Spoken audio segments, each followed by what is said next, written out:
Once again, in 19, we don't have a table. I'm going to make one. All right, and in this case, it's talking about like at the beginning, at 1 minute, at 2 minutes. So I'm just going to talk about time, maybe t, and then I'm going to talk about the dots at time t. All right, now we have to be careful. At the beginning, that means that there's been 0 time elapsed, and we have 3 dots. But at 1 minute, we have 6, and at 2 minutes, we end up having 4, 8, 12. All right, and so I can see that this is a times 2 pattern. So we have a start point, d of 0 equals 3, and we have our pattern. Pattern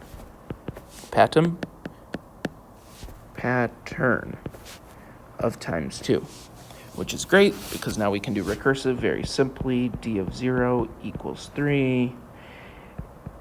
D of t equals d of t minus 1 times 2. The current is equal to the previous times the pattern. Now explicit, finally we remember, or we get to one of these, this is where we talk about exponents, right? And again, the reason is because we're going to multiply over and over and over and over again. It's a multiplying pattern, and repeated multiplication means exponent.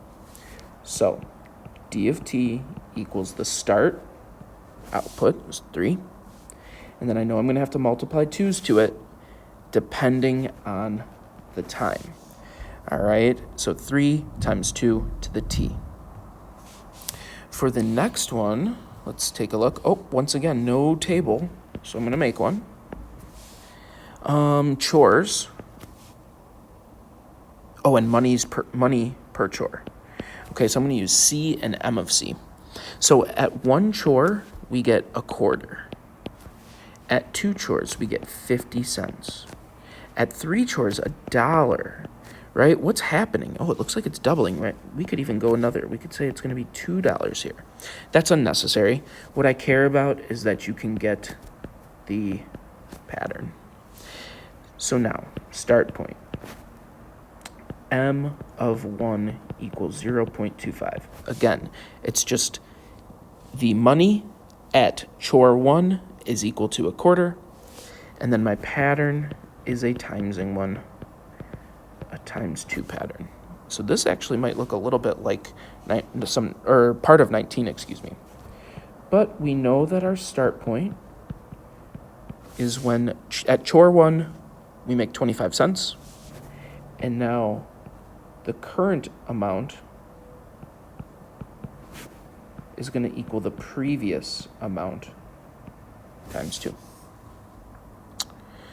In terms of the explicit, we just got to remember where everything goes. M of C equals the starting output times the pattern depending on the input.